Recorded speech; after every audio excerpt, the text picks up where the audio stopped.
नमस्कार, आप देख रहे हैं डेली 24 भारत में हूं आपके साथ अनीता शर्मा। शुरुआत करते हैं उत्तर प्रदेश की बड़ी खबरों से। समाजवादी पार्टी के राष्ट्रीय अध्यक्ष और उत्तर प्रदेश के पूर्व मुख्यमंत्री अखिलेश यादव अमेठी पहुंचे हैं और वो एक विवाहित समारोह में शामिल हुए हैं। इसके साथ ही समाजवादी पार्टी के राष्ट्रीय अध्यक्ष अखिलेश यादव अमेठी दौरे के लिए उत्तर प्रदेश के मुख्यमंत्री योगी आदित्यनाथ पर तीखा हमला बोला है। इसके साथ ही अखिलेश यादव ने आरोप लगाया है कि मुख्यमंत्री जी तिलक विरोधी हैं। बता दें कि सपा चीफ अखिलेश यादव एक निजी कार्यक्रम में शिरकत करने पहुंचे थे, जहां उन्होंने पत्रकारों से कई मुद्दों पर बातचीत की। वहीं एक सवाल के जवाब में उन्होंने मुख्यमंत्री को लेकर बड़ी टिप्पणी कर दी है। सपा चीफ अखिलेश यादव ने कहा है कि मुख्यमंत्री जी तिलक विरोधी हैं और इसी दौरान अखिलेश यादव ने कहा है कि हम अपने बहादुर फौजियों पर गर्व है। हमारे फौजी दुनिया के जो फौजी हैं उनसे कठिन परिस्थितियों में देश की सीमाओं की रक्षा करते हैं। इस दौरान अखिलेश यादव ने सीएम योगी पर जोरदार हमला बोला है। जिन लोगों ने पाला बदला है, भारतीय जनता पार्टी अमेठी में गुमशुदा है। जिन लोगों ने पाला बदला है वो कई वजह से अगली बार जहां पहुंचे थे वहां पहुंच नहीं पाएंगे और उसके कई कारण हैं। पहला कारण तो यह है कि एहसान फरामोश हैं वो लोग। दूसरा कारण उनका होगा कि दगाबाज हैं और दल बदलू के लिए कहीं जगह नहीं होती। भारतीय जनता पार्टी जब उनके दल के लोग स्वीकार कर लिए हैं कि उनके लोग खुद महसूस करते हैं कि दल उनका नहीं बचा, तो जो एहसान फरामोश हैं, दल बदलू हैं, उनके लिए भारतीय जनता पार्टी में क्या जगह होगी। बहुजन समाज पार्टी की राष्ट्रीय अध्यक्ष और उत्तर प्रदेश की पूर्व मुख्यमंत्री मायावती ने कर्नल सोफिया कुरैशी के संदर्भ में विवादित बयान देने वाले भारतीय जनता पार्टी के नेता और मंत्री विजय शाह को लेकर बड़ी मांग कर दी है। बसपा चीफ ने ये मांग ऐसे वक्त में की है जब मध्य प्रदेश में हाईकोर्ट ने विजय शाह के खिलाफ संज्ञान लेते हुए प्राथमिकता दर्ज कराने के निर्देश देते हुए वहीं खुद मंत्री ने अब सुप्रीम कोर्ट का रुख भी कर लिया है। बसपा चीफ ने कहा है कि विजय शाह के खिलाफ एफआईआर दर्ज होना उचित है, लेकिन देश की जनता भारतीय जनता पार्टी के एक्शन का इंतजार कर रही है।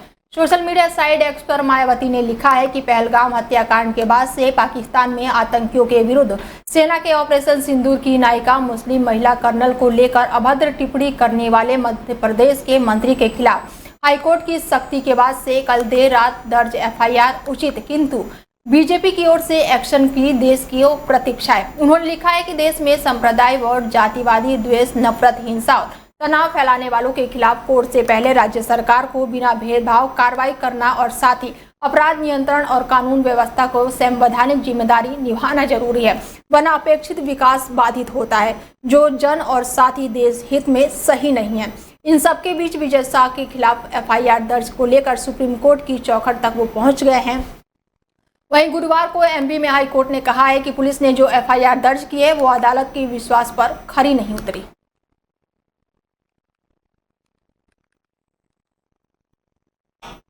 खबर नोएडा से है, जहां पर नोएडा के थाना फेज 3 में पुलिस ने बड़ा खुलासा किया है। बता दें कि बाजारों और भीड़भाड़ वाले स्थानों पर मोबाइल चोरी करने वाले गिरोह का पुलिस ने पर्दाफाश किया है। सबसे ज्यादा महिलाओं को ये आरोपी अपना निशाना बनाते थे। सैकड़ों से अधिक मोबाइल चोरी की घटनाओं को बदमाश अंजाम दे चुके हैं। गिरोह के सरगना आकाश और उसके साथ ही प्रशांत, वंश और साथ ही अजय सहित 4 लोगों को गिरफ्तार किया गया है। सरगना आकाश पर 1 दर्जन से अधिक मुकदमे दर्ज है। 3 अन्य साथियों पर भी कई मुकदमे दर्ज हैं। गिरोह के कब्जे से 20 मोबाइल मिले हैं, 4 चाकू, 2 मोटरसाइकिल और साथ ही 15 से स्प्लेंडर बरामद किए गए हैं। थाना फेज 3 पुलिस ने ये बड़ी कार्रवाई की है।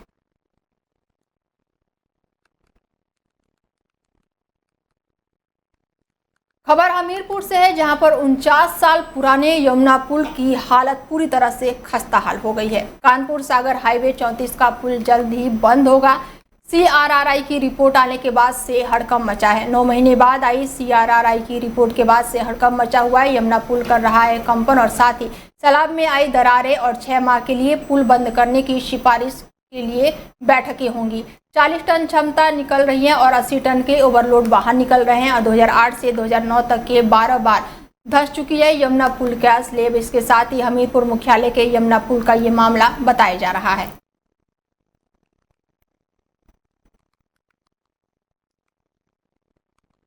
खबर हरदोई से है, जहां 6 लोगों की मौत का मामला सामने आया है। बता दें कि 6 लोगों की हुई है मौत और मौके पर गंभीर रूप से एक व्यक्ति भी घायल हुआ है। ई रिक्शा और डंपर में टक्कर हुई है। इसके बाद से इस टक्कर के बाद से चीख पुकार मच गई है। सूचना पर पहुंची पुलिस ने शव को कब्जे में लेकर अस्पताल में भर्ती कराया है, तो वहीं आगे की कार्रवाई में पुलिस जुट गई है।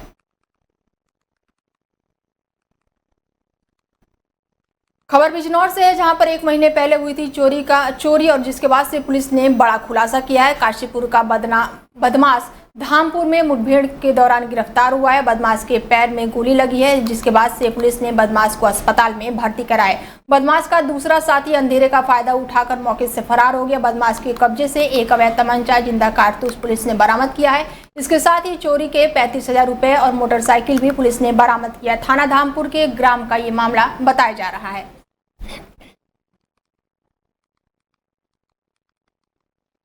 खबर एटा से है, जहां पर बारात से वापस घर लौट रहे बाइक सवारों की बाइक आवारा गौवंश से टकरा गई, जिसके बाद से दोनों की मौत हो गई।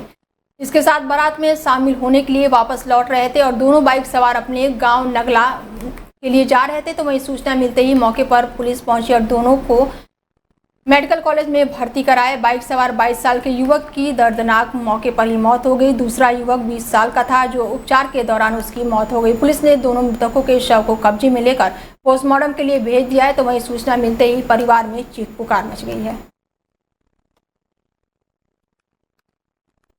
खबर बिजनौर से है, जहां पर मंगेतर के सामने युवती से गैंग रेप का मामला सामने आया है। युवती ने पुलिस से इंसाफ की गुहार लगाई है। पीड़ित युवती ने पुलिस से इंसाफ की गुहार लगाई है। पास के गांव में युवक ने गैंग रेप की घटना को अंजाम दिया। पुलिस ने 2 लोगों को इस मामले में गिरफ्तार किया है। पुलिस गैंग रेप आरोपियों की तलाश में भी जुटी हुई है। इसके साथ ही यहाँ पर ये बड़ी खबर निकलकर सामने आई है। दिनांक 13/14 मई को थाना कीरतपुर में एक युवती ने यह तहरीर दी कि 2 दिन पहले जब वह अपने मंगेतर से रात्रि में वार्ता कर रही थी, उस समय खेत पर उसे रोककर गांव के ही लविश, बाली, नितिन और 3 अन्य लड़के जिसे वो नहीं पहचानती है, उन्होंने उसके साथ दुष्कर्म किया। इस सूचना पर तत्काल FIR पंजीकृत की गई और लविश और बाली को तत्काल गिरफ्तार किया गया है। जो 3 अज्ञात अभियुक्त हैं, उनके नाम क्रमशः रॉबिन, आशु और बिट्टू के तौर पर प्रकाश में आए हैं। शेष सभी अभियुक्तों की गिरफ्तारी के लिए इसमें 3 टीमें लगाई। यूपी के बलिया में 23 दिनों से लापता नाबालिग बच्ची का कोई भी सुराग नहीं मिलने से नाराज परिजनों ने SP कार्यालय पहुंचकर SP को प्रार्थना पत्र देकर न्याय की गुहार लगाई है। परिजनों का आरोप है कि गांव के व्यक्ति ने हमारी नाबालिग बच्ची को बहला फुसलाकर उसे भगा ले गया। इस मामले में पुलिस ने FIR दर्ज भी किया, लेकिन अभी तक आरोपियों की गिरफ्तारी नहीं हुई है, जिसको लेकर SP से पत्र देकर न्याय की परिजनों ने फिलहाल गुहार लगाई है।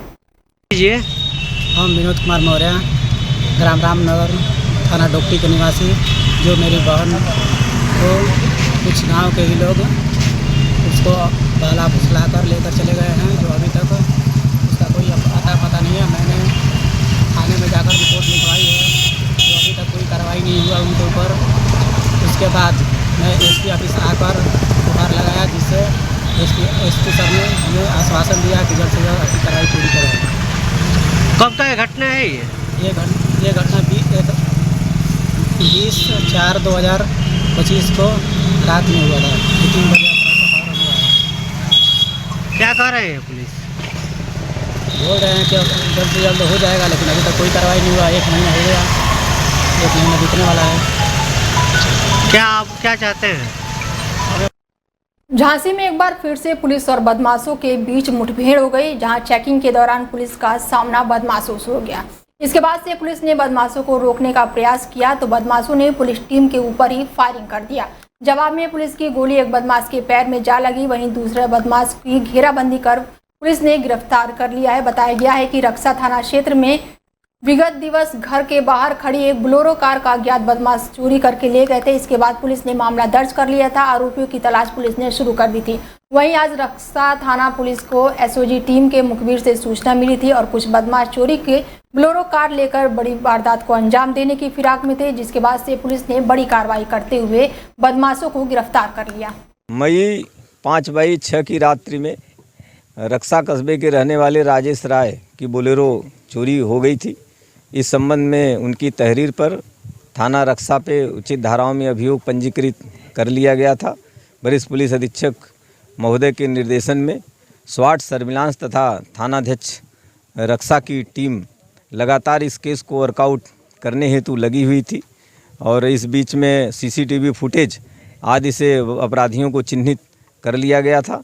आज स्वाट टीम प्रभारी तथा थानाध्यक्ष रक्सा को मुखबिर की सूचना थी कि पुनावली रोड से होते हुए अपराधी जिन लोगों ने बोलेरो चोरी की हुई है वो लेकर के। फिलहाल बुलेटिन में मेरे साथ इतना ही। खबरें लगातार जारी है। देखते रहिए DL 24 भारत। नमस्कार।